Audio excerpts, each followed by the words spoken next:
Joining us now here on In the Circle, she's making her 10th appearance on the episode, most of any person coach in the history of this show that's approaching 800 episodes, going back nearly a decade. Of course, she is in her 13th season at LSU's won over 600 wins in her career. It's had two 50-win seasons, six 40-plus win seasons, averaging 41 wins a season. I speak of our good friend Beth Torina on the show here. How you doing? Congrats, 10th appearance. Can you believe you've talked to me that much? What an honor to be in my decade with you and in lucky year 13 here at LSU. That's like it's all about lucky 13 this year. Even the theme, I'm jumping one of your questions here, but even the theme this year is a card playing theme, all about this lucky 13. I like that. Well, my favorite athlete was Dan Marino. What number he wore? 13. Hmm. And a nice color scheme too. The teal really works for him.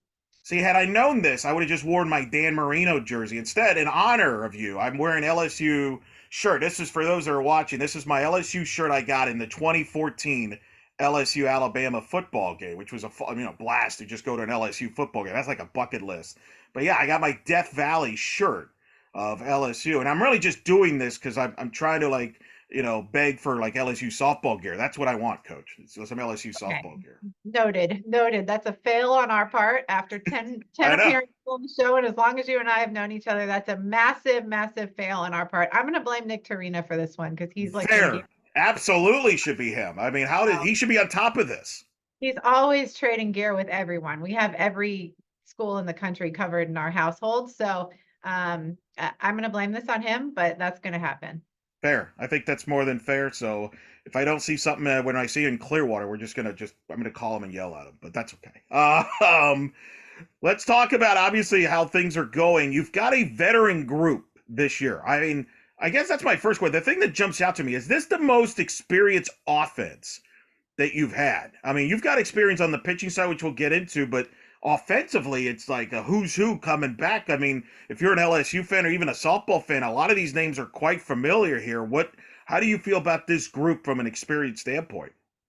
Yeah, there's no substitute for experience, and these guys definitely have it. I looked up the other day. I mean, Sierra Briggs has 613 college at bats. Like, I don't know how you can replace that with any type of talent or anything that goes with it. And Lord knows she's talented, but the experience this group has. I feel like when I'm writing the lineup card this year, my pen's just going to like automatically know what to write down because it's written so many times. Danica Coffey, Sierra Briggs in the top of this lineup. The amount of times we've written Taylor Pleasant's in this lineup, Allie Newland.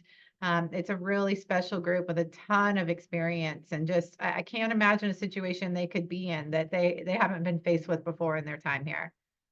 What did you want your returners to take from last year, where you won 42 games, you got to host a regional, had a lot of success, but what do you want them to take from that from last year to take over from this year, and what did you take from it as you reflected on last season? Yeah, it was hard. I mean, it was really, really a tough ending to a strong season. And I think that's always, I mean, it's fun when you have the team that overachieves, right? But when you have the talented team that doesn't get the break at the end, I think that's the one that's super devastating. And I think everyone was devastated. And I think, it took a little time for him to get over it. But I don't think that this is the team that needs to go out and try to just revenge that or get back at that. I think this is the team that just wants to go play good softball and leave the legacy they came here to leave and do it because they want to do it and because it's something that's important to them, not because of something that happened to them or something they went through. I think it's just this group just wants to go out and play good softball, play the best softball they're capable of. And, I think that will lead them to the right spots. With such an experienced group, are your leaders already established, or does that always evolve every fall? I mean, I think they all lead in some capacity just because they've been there in so many different ways. I mean, I would say push comes to shove. Sierra Briggs is probably the most vocal one we have, and she really just drives us forward every day. But they all have leadership skills that they bring. I mean, Allie Newland is kind of the brains of the operation. Taylor is the on-field general a lot of times, really organizing what happens. And then we have some transfers that bring some different experience too with, Kelly Lynch this year brings a completely different outlook and energy to us, and I think she leads in her own ways too. So, I think there's a lot of leadership and a lot of experience on this team, and I think we'll draw on all of them at some point. I hate to just talk about those guys too, because we have some incredible freshmen that drive us forward every day too. So I think there's tons of people that lead us in different ways every day. Does your coaching change based on the experience of a team? Because we've talked in the past. Obviously, you've had young teams. Then you've had experienced teams. You've had a mixture of all of it.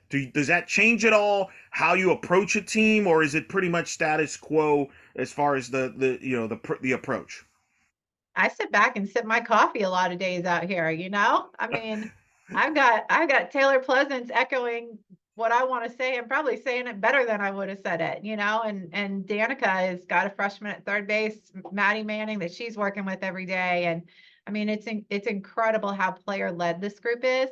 And when you hear them talk, it is truly all of the things that we have been asking from them over the last 4 and 5 years. So, and they're able to translate it so much better, I think, than I am at times because they're living it and doing it and feeling it. So, it's really fun. It's really fun to watch them work. Let's talk about some of your players. Starting with Sierra Briggs, who's now the first and only player, softball player, to win back-to-back Gold Gloves, which is showcased in the background right there in the office. Is for those that are watching on that. And I know you brought it up, so I always give you credit.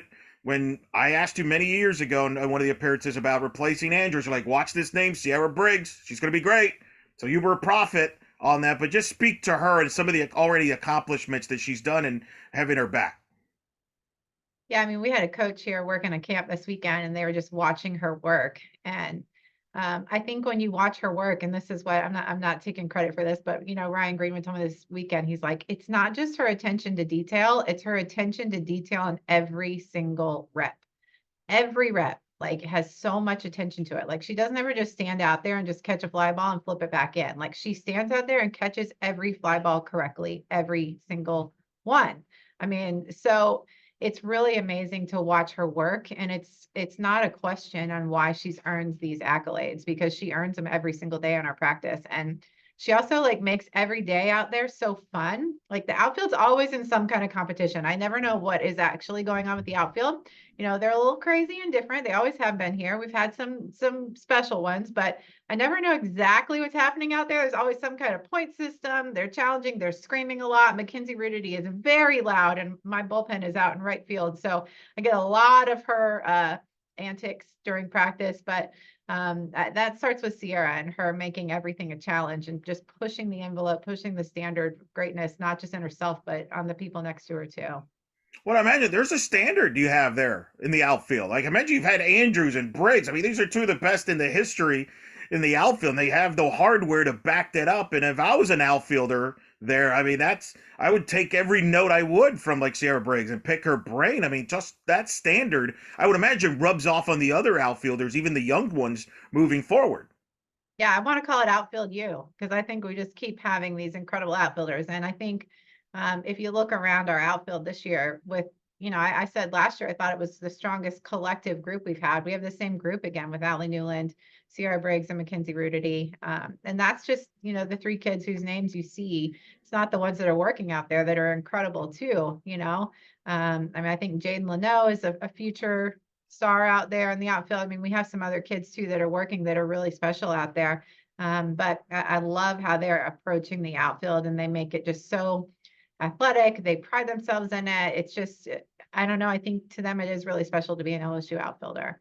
Is there something specific you look for when you're out recruiting for an outfield? Because I mean, the odds that you finding Gold Glove caliber outfielder, I mean, it's incredible. Is there something traits that you look for? Is it what is it? And I think the bar was set so long ago by even AJ Andrews. And I think when people watch LSU, they expect us to be super women flying through the air and diving and being fearless. And that's kind of just the people that we attract, because that's the people that have laid the groundwork in this program. So I don't know that I can take any credit for it. I think it's the people that have patrolled the grass out there. I mean, I think it's that girls watched AJ and Aaliyah and now Sierra, and they think like, man, I want to be like that. I want to be like them. I want to fly. And I think that's a big reason why they want to wear purple and fly through the air. Yeah, that's pretty good. Exciting outfield, and then You mentioned we talk about the infield. You got players like Taylor Pleasance, 346, 8 homers, 53 RBIs. Just talk about her. You got a Coffee with 392 to lead your team. Just talk about overall the rest of the offense, especially in that infield side there of the defense. Yeah, I think they're all really special. I mean, the season Danica put together was incredible. And I fully expect her to have even more this year. I think she's just in a great headspace, just really works hard and just so dynamic, can just hit pitches all over the zone. And then course, Taylor Pleasance has just been, the mainstay name for us for so long. I don't even want to think about the end of the year with that one. She just brings so much to the table. I've said it 100 times. It's not just what she does on the field. It's her as a student, as a person, as a teammate, a human being. Like she's just represents us so well. We added Petty last year. We have Sydney Peterson back from injury. They both will, do a ton of things at second base. And then Raylene Gutierrez had an incredible, incredible fall. She was probably our best offensive player in the fall. We've known she's capable of that the whole time. So glad she knows it now too. And then, also working at first base, Tori Edwards, what a great talent. A lot of people saw her in the Alliance Home Run Derby and remember her. She's still doing that. She's still doing that home run derby thing here too. Kelly Lynch over there. I mean, we've got a special group. Is this the deepest team you have from the standpoint of talented players with experience? Because you bring a lot of players back, but you also have some new faces. I think six freshmen, a couple transfers, including Kelly Lynch, which we'll get to. But is this the deepest team from that standpoint? It feels more comfortable than last year. I can tell you that. It definitely feels more comfortable. These freshmen are so talented. Sierra Daniel, Maddie McKee, both working in the infield. Like I said, Tori Edwards, when they're out there working, I just think that the future of the program, like it makes it okay. You think about losing Taylor and Danica at the end of the year and Sierra, Carly, I can name them all. But you feel okay when you watch Sierra and Maddie McKee work every day, Tori, Jaden, like Savannah Bedell, when you watch them work every day, I feel okay about what's going to happen. Like that's my saving grace for, losing these people that are like my daughters at the end of the year. But I think, seeing the freshmen and how talented are, makes me excited about the future too. All right, so you added Kelly Lynch among the and let's talk about all the new faces, and then we'll focus on or Kelly, but talk about her and the new faces you have on this roster to contribute. Kelly Lynch is just a good time, man. She's just fun. Like, and she's so talented. I mean, what she did this fall on the mound, what she did at the plate was really, really special. She's going to be a huge key to what we do this year. There's not a doubt in my mind. But she also has just this way about her. It's taken me a while to learn. I'm still learning, but she tells jokes with the straightest face you've ever seen. So I like have to double take if things are jokes or not. So I'm figuring it out, but she's a lot of fun, a whole lot of fun. She'll probably kill me for saying this, but I sent her winter workout and she wrote me an email back that said, Coach, I'm so glad you're going to be watching me play this spring. I'd like to invite you out to some games. Well, I don't know which games I'll pitch. And she attached our schedule and she was, Kelly Lynch, class of 2024. Like, this is what I get every day from her. And it just makes life fun. I'm just so happy to have her. And I'm just so glad. I wish I had more time, but I'm so thankful for this year with her. And I know it's going to be a big difference for our team. I like that. See, that reminds me when we first met. I was the same way. I would say sarcastic. You kind of were like standoffish. Like, what are you? You're all right. So I can relate there, Kelly Lynch. So you be you on that. But what is that like? Because you're taking her over here in her last year. She's had a lot of experience playing at this level. So how do you balance tweaking maybe some things with her, with also not messing, tweaking too much because she's had success in her career, and then how do you envision using her? And making, because you've had tons of two-way players before, so there's always that balancing act between pitching and hitting and things like that. So what is how do you process all that? I envision using her a lot. Figured. So Yeah. whatever that means, I envision her doing a lot for us. I just think you'll see her a lot on the mound. I think she's going to make lineups. We're so left-handed dominant with her right-handed, ability at the plate. Like I think that even gives her another leg up in some situations, but she's just really can do all things. So I think you're going to see a ton of her. And I think, like I said, she's going to be a huge key to what we do this year. You're totally right. And like coaching a fifth year player, somebody in their last year that you haven't had the whole time, a tricky balance and how much you don't want to change them. Of course, they've already been great. Why would we change her? But you want to help her grow. So I think just a ton of dialogue between her and I in the bullpen, a ton of dialogue between her and Howard in the cage. And just what things is she wanting to do? What goals does she have set? How can we help her? And I think she has been able to grow. I think some of the things you see her do this year are going to be different and unexpected and fun. And I'm going to stop there. Oh, all right, that's good. I'm And then dangling the carrot for everybody, you know? when she's not pitching, though, do you see envision her in the lineup? And if so, at what, at first DP? I think so. Yeah, DP probably. Sometime at first, who knows, how that all happens, but I do see her in the lineup. It kind of reminds me a little bit back when your Houston days, when Angel Shamblin, when you had her in the lineup every day. It seemed like even when she didn't pitch, and that made a big impact. Is that a similar concept from that standpoint? It's old school, really. Let's be real. That's what we're used to in the game. So I always love the two-way players. So I'm really always excited with players like Kelly Lynch. But that's kind of what it reminds me of. Is that accurate? Yeah, I mean, Angel was special. You would never take her out of your lineup, but I mean, we also had Shelby Sinceri here doing it the last Yeah. 4 years too, right? I mean, who was in our middle of our lineup every day for 4 years, 5 years, I guess. And then, at times function is our number one pitcher on the mound. So we're not afraid to let people do what they're capable of doing here. We like it. We like people to use all their tools and strengths. And, we're happy to have them do all things if they're capable. Speak of the other new faces on this team, the freshmen, obviously, young talent, as well as another transfer there, and how they fit on this team. Yeah, like I said, I think they've really stood out. They've really shown, that they should be here. They deserve to be here. They're incredible players. I think they're soaking it all in. I love the opportunity that this group has. I love that Maddie McKee is hitting ground balls with Taylor Pleasance every day. And I just, feel like that's a really cool way for Taylor Pleasance's legacy to live on, is that she's sharing it with somebody that still has 3 years left in our program and continue to pass this on. Because the way this group approaches things, the way they work, it's really special and really different. And, I'm excited that they're out there sharing this on a daily basis with young players that are going to be the future of this program. We talk about the pitching. Obviously, Cindy Burzon. We start with 14 wins for the youngster there. You obviously have Kelly Lynch. You've added a Tatum there from Oklahoma State. You got Raylan Chafin coming back. Just talk about your pitching staff as a whole, and what you envision here from a staff that was a top 3 SEC pitching staff last year. You do lose Ali Kaponen, which is a big loss there, but that's nothing new at LSU. It seems like every year we've done this, you always lose a great pitcher, and then that means the next pitcher gets an opportunity. Well, lucky for me, Ali Kilponen's going to sit by me in the dugout all year, so that'll be great. I don't really lose her. She's still here helping us out, finishing up her degree, or her master's degree. But I mean, obviously our staff will be led by Sid Burzon. She is an incredible talent. She's really, really special. I say coaching her or calling pitches for her is like a video game. She can just dial up so many different spins and speeds and has so much control and so much knowledge of what she's doing. It's so much fun just being around her. And she just makes my job in the bullpen just so fun with all the things she's capable of. We've talked about Lynch, of course, then Ray Chafin, I think will have a huge role this year too.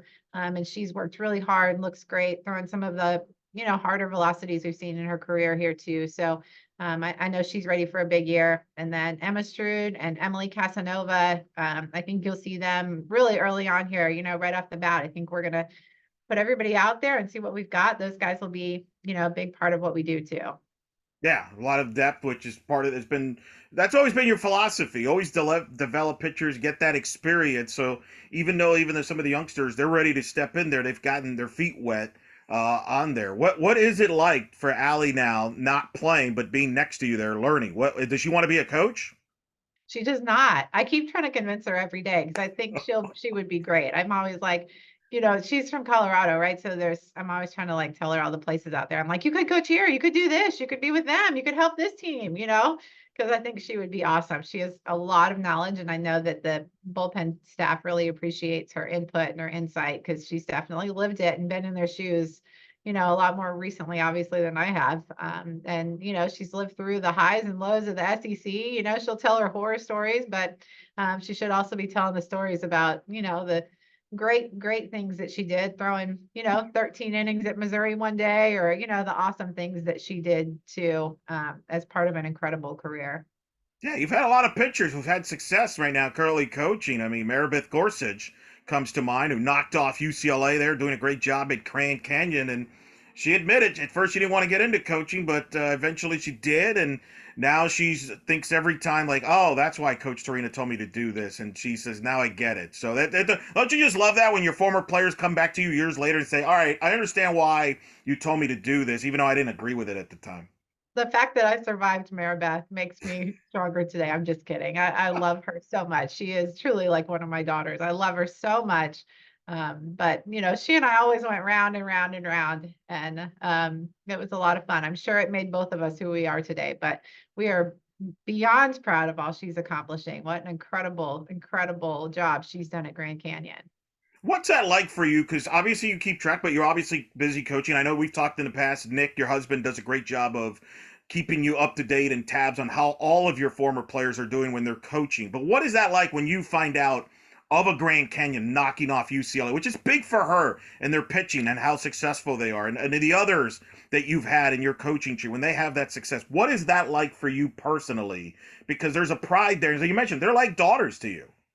I mean, I think that's definitely our proudest moment as coaches, is seeing them move on. And, of course, we like to see them have success in all they do. We have some doctors out there and dentists and teachers and all the things, but it is really cool to see them in your same profession and see them have so much success. I know a lot of times when we get on the bus, or we, walk back in this room after the game, Howard or Quinn or somebody's listing out the scores. And of course, we're always checking the scores of our girls first, whether it be Allie Wall, Jasper, or Maribeth, or we're checking on Lance and all the different people that have come through this program that we love so much. So we're always checking their scores first thing, and then on to the next.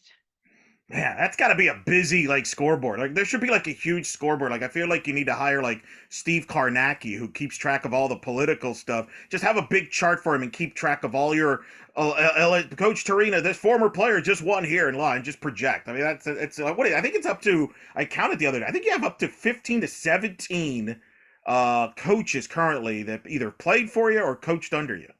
That's awesome. That's really, really, really a cool number. So, I mean, credit to all the people around here. I just think, with Howard and the way he loves people too, and Quinn, the way she does, of course, Lindsay's not with us anymore, but I think the way we love on people and try to help grow people. I mean, I'm not afraid to ask a first year undergrad student their opinion on a drill we just did. Like, did you think that worked? Or then, I mean, I think we just let people have a voice, and I'm glad they enjoy it. And it makes me proud to think that they want to continue on in this sport that we love so, so much.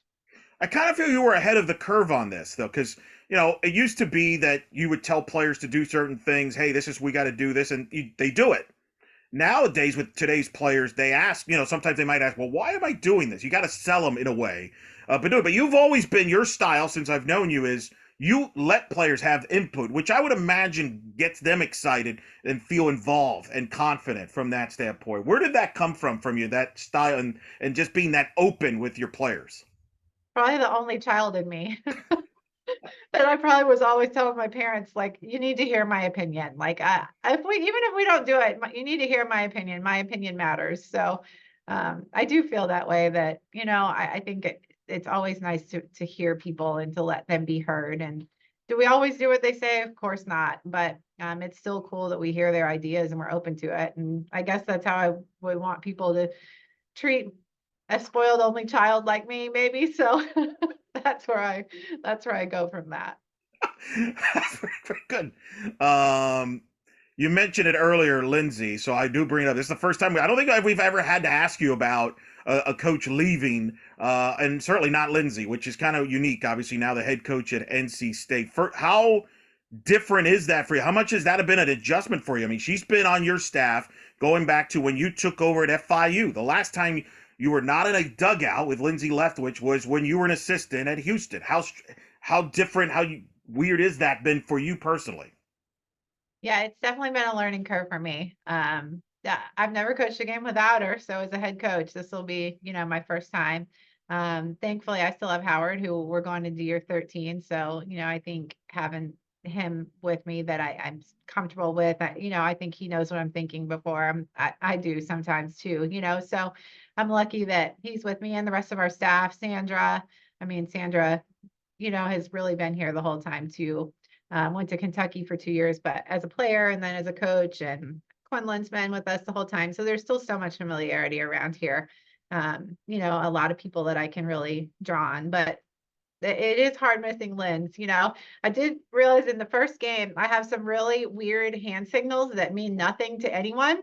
So when I was like doing them across the field to Bryce, who's now coaching first base, and he's just looking at me like I have three heads, I'm like, yeah, that really doesn't make a lot of sense, does it? Just trying to like explain the unwritten things, right? The things that somebody just knows about you that you didn't have to say, or the look that you give and they know what it means. Like just trying to reteach that to somebody. But like I said, I still have a ton of my people, and it's going to be fun watching Lindsay do all of the cool things that we all know she's capable of. She is going to thrive in this spot and is going to get to love on a whole other group of people. And they are really, really lucky women that get to have her as their coach.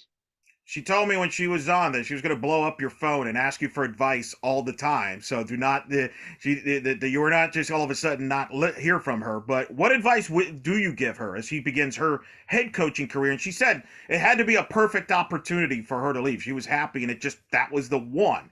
What advice would you give her? I think she's got all the tools. I mean, she's an incredible softball coach. She's got all the skills and the knowledge. I think she's just got to not be afraid to sometimes make the hard decision. She's so used to being the good cop around here. And, everybody just loves Lindsay, and she's like the fun person. And, sometimes she's going to have to do the hard there, but she's 100% capable of that. And she definitely knows the answers. She, like I said, has knowledge in so many areas of the game, which is cool. Like that's a great skill set for a head coach. She's been a pitching coach. She knows the catching. She can do the offense. She's, can run an incredible infield. She's done the defense here. So, I mean, she has all of the tools. So I think what an incredible hire for NC State. She's going to do just such a great job. We will miss her, but I know she's going to thrive there. Does that mean, you mentioned Howard in the third? Does he pick up some of the superstition roles that Coach Leftwich has? That's what she alluded to. I don't know. Is that what happens in those responsibilities? Because she said she's taking some of your superstition with her to Raleigh. No, he mostly just looks at me like I'm crazy in these, but he has his own set of crazy things he does too. So don't let him fool you in that. He has his own set of crazy. He just thinks that mine might be a little more off the wall. And no, I haven't pulled him into all of the crazy quite yet, but I still have time. We're still going at this thing. We got years to go. So I got plenty of time to keep reeling him in. All right. So he's not doing the jacket like. Oh, he does the jacket. He Oh, he does the does. jacket because Okay. he knows if he doesn't do the jacket and I see this, then I get major anxiety and I stare him down for half the game. And it's not healthy for either of us, honestly. So, That's yes, pretty. he does the jacket. Anything outward that I can see, he does do those things. That's pretty good. I love that. That's a great story there. Oh man, between the two of you guys. You mentioned obviously with Lindsay moving on. Obviously, you got a new coach coming in, Bryce Neal. So take me through that process of bringing in somebody in new that's obviously going to learn everything how things work. But what was it about Bryce that you felt was the right fit here? Well, he had come on campus a couple times to work camp. He just came to kind of shadow us and watch practice. And he and Howard really developed a relationship, where they talked hitting and just kind of grew as friends. And I don't know. I think from that initial meeting with him, we all kind of knew he was a go-getter. I mean, he took so much initiative just to come and watch, and then kind of just followed him as he went through his career at Bucknell and Louisville, and just saw all the success he was having. Kind of in the back of my head, he was always on my radar as somebody that, would be an option if that day ever came. Although, of course I didn't want it to, but if that day ever came, he was kind of on my short list in the back of my head of somebody that would be a good fit with us. So lucky me, I made one phone call and it worked out, and he's here and he's done a really good job helping us with the infield, helping Howard with the offense. And I think our players have enjoyed just a different outlook on some things, just some different words and different way to say something. I think no matter how many times Howard, Lindsay, and Sandra tried to reinvent something, we kind of fell right back into where we were before. So it's nice having some different ideas. And he is not afraid to challenge us on the daily. He will, you said I allow people to express their opinions. He's not afraid to give us his. And that's been really, really good for us. Really good. Of course, he's part of 3 full-time assistants that you have now, which you've been pushing for years. But talk about now having those 3 full-time. Sandra has obviously been familiar with the program, so that's not. Now you have Bryce, you have Howard. How does that change how you manage things and delegate things, having that extra full-time assistant now? Well, I think it's just, for one, so good for our players with all the things on their plate and the challenges, just another person for them, whether it be mental health or scheduling or academics, just like another person to help support them on their journey here. So I think that extra coach is just huge for that. But I also think recruiting and practice, we can just be so much more efficient in all we do with this extra person. And I just love, love, love this group of people that's around me. Sandra, the new mom, so that's been really fun for us too, getting to see her grow in that way. And sweet Sebastian, this child is like the cutest child on the planet. So we've gotten to see him. And of course, Bryce's son Brooks is adorable too. So adding these 2 new little ones to our group has been really fun for Howard and I too, as our kids continue to grow and Howard is about to go off to college. It's been nice to kind of reset that and get some of these young ones in here. So I think just the whole family atmosphere, having these awesome people around us just makes not only every day better for me as a head coach, but for our team and our players in our program. Lindsay told me that you have an eye for talent as far as not just players but coaches. So like she told me the story that she did a camp and you called her that you got a job for her in Miami. She's like, yeah, and that no brainer. Like I'm gonna do it. What am I gonna do? But she didn't expect that, and that she would run through a wall for you, which is obviously you two are tight. But that you have that people skills where every coach wants to do their best. Where does that come from? Because she gives you a lot of credit. She says if she wouldn't be where she is without you from that standpoint. Yes, Lindsay, come to Miami, make no money and live in someone's garage apartment. Yay! Yeah, I really am a good salesperson if I convinced her to do that, aren't I? yeah. I really can I sell. figure you sold her on the weather. That's probably I figured what you There you did. go. There you go. The South Beach, right? That sounds so Lindsay, doesn't it? No. The Everglades of fish. That's actually what did it right there. The fishing.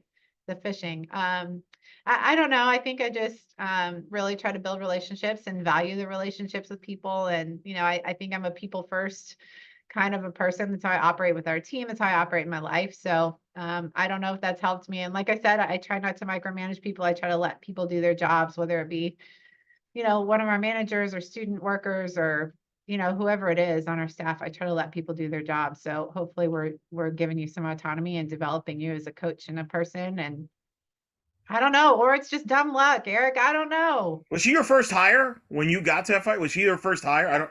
Wow, She did. Like I hired her and I hired Howard. That's been my people here. that's incredible. And of course, Sandra and Bryce, I think I hit home runs there too. So can't not mention our video coordinator Matt Karen in this, and we have a new player development analyst on staff too, Zach Germain, who's just doing an incredible job for us. He was a student manager with us and now a PhD math student. So our staff that we are with on the daily is just all my favorite people in the world, and I'm so fortunate to be with them every day. And they've all helped you with some of these milestones that you're approaching. I was talking to your SID Keontae before we started talking, and obviously last year you won your 600th game in your career. Oh, you're getting nervous. I like that. See, I knew that. You're at 492 wins at LSU, which is 8 away from 500. Only one other coach has won over 500 games at LSU in softball. You know who that is very The well. legend. The The legend legend. herself, Yvette Gerard, the Hall of Famer. I won't mention how many wins you're behind her, but it's not as far as you think. But just, I know you're not into those numbers things, but you've had a lot of success. As I mentioned, you've averaged 41 wins and deals. Did you ever envision, if I would have told you 13 years ago, hey, you'd be having not only be coaching at a high level, coaching LSU, but having the success you've had, 4 Women's College World Series appearances, the 50 wins, the 40 wins, taking this LSU program to a different level, which Coach Gerard herself, it's her words, said that when she's been on. What would you have believed that? No, dude, I didn't even take the pension. No, no, no. There's no chance. There's no chance I thought that was gonna happen. Like especially the way the hiring of this job went down, all of it. Now I did believe in myself, but I still understood how hard it was at a place like this and how tough it is to find success in the SEC. So I'm fortunate I have had some incredible women in this program. I've had a ton of great help with our staff.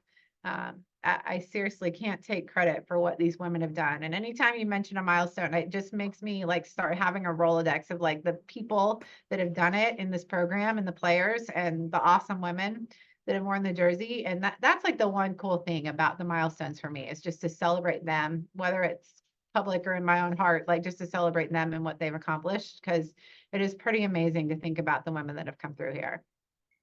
Was coaching always in your blood? Was it planned? No, because you, for those that don't know, and I gotta remind people, you were a great player at Florida. Like you're still in the yes, you are. Don't sell yourself. You're still in the record books. I've seen your numbers at Florida there in the record books. I was looking at that the other day actually. I was looking up another Florida players. I was talking to Coach Walton, and there you are. You pop in there because you just they had their I think 25-year anniversary last year, the '98 team there.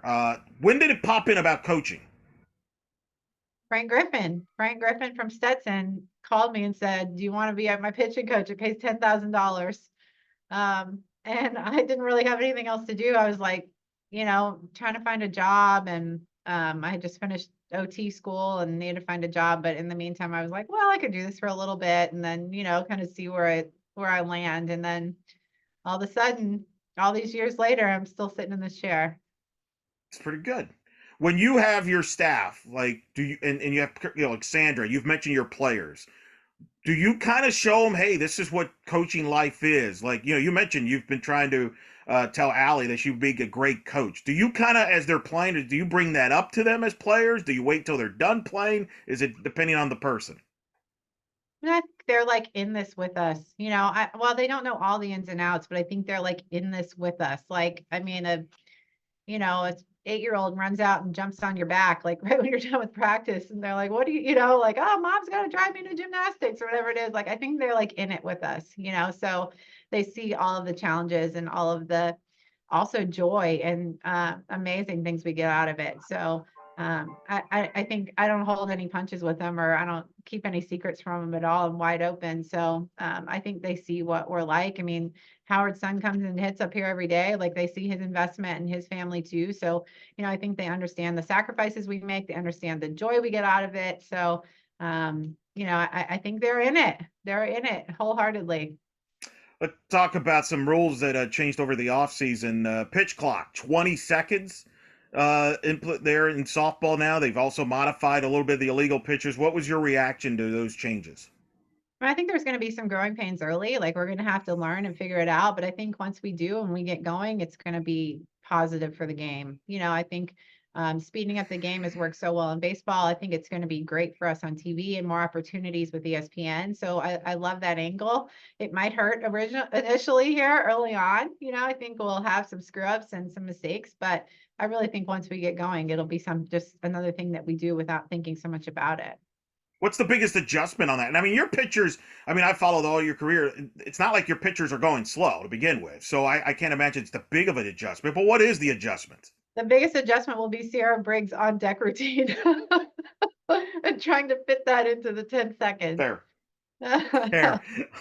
Well, I'm glad that's a pitcher heart right there saying that. I'm glad you mentioned that because I'm a little protective of pitchers because we always focus on the pitch clock. Everybody focus. I'm like, the hitters can also help speed up the game. So, but that's because I'm a pitcher homer because I grew up watching. I grew up covering Angel versus Allison. So that's all I knew was pitching. It's like, what are you gonna do? Yeah, definitely. I think it's going to be growing pains all around the offense, the pitchers, the pitching coaches trying to get signs in, all of it. But you like it though, overall. I think it's going to be good. Now, you can ask me again at the end of the season for my real opinion because I haven't lived it yet. But on paper, it sounds great. A lot of things to do, though. Is there anything else in the game you think should be addressed that has been addressed that you liked either this offseason or think needs to be addressed in the future? I'm unsure about the pitching rules that we've created here, so we'll have to give that the year to see how that goes. I would say that's like the big question mark for me being a pitching person. I think probably the obstruction language is going to clean it up, but again, the year will tell how all of those things work. Here's another stat. Every year you've been there at LSU as the head coach, you have finished in the top 10 toughest schedule in the country. Every year.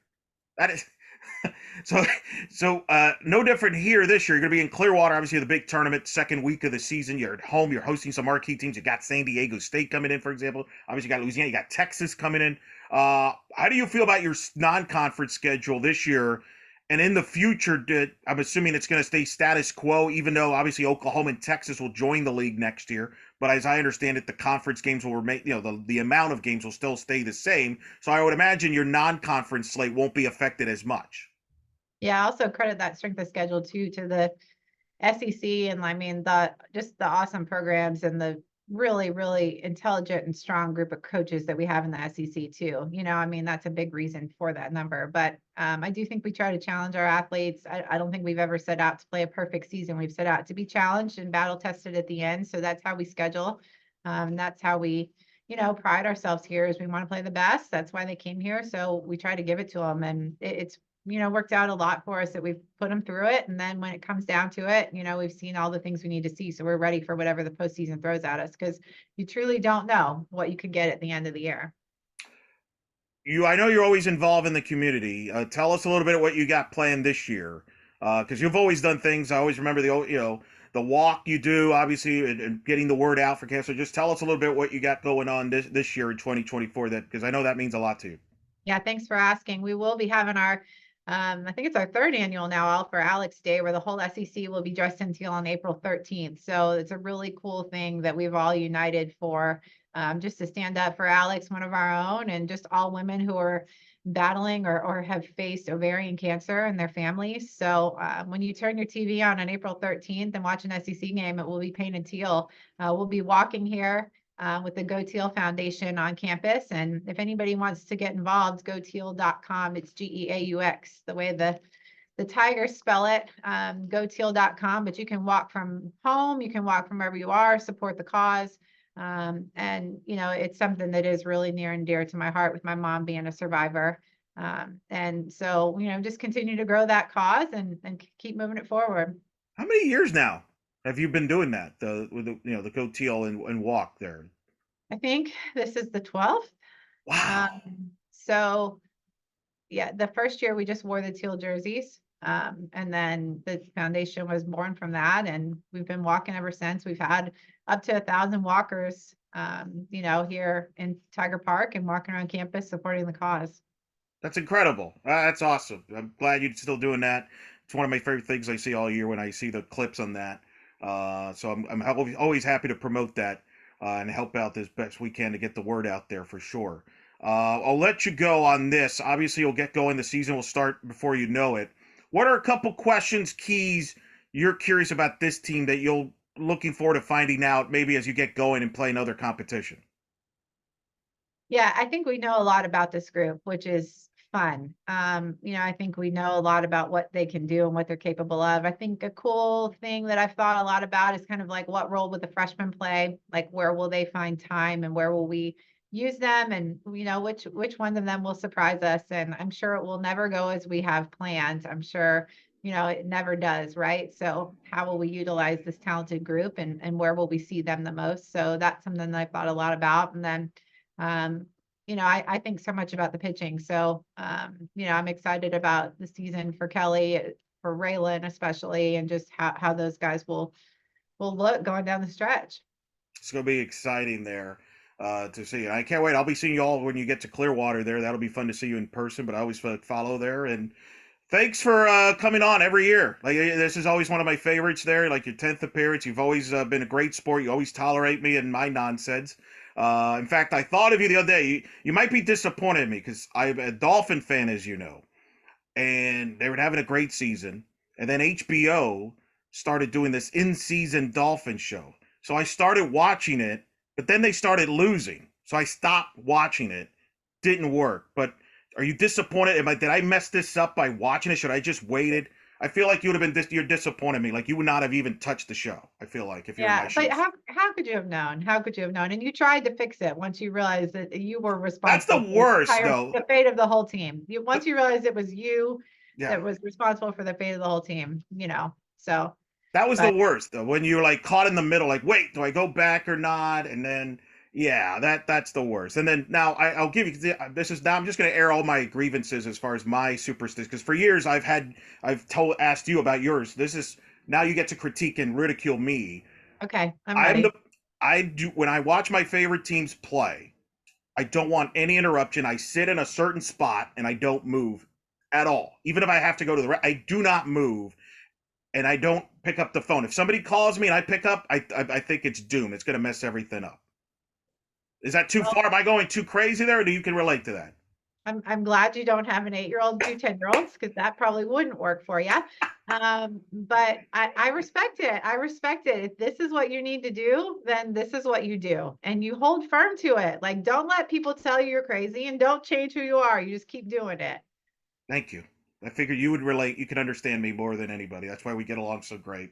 Mhm. You're the best. Well, I look forward to seeing you. But thanks, like I said, you're always been always so kind, and always appreciate talking to you. Thanks for always taking the time to talk to us, and I'll see you soon.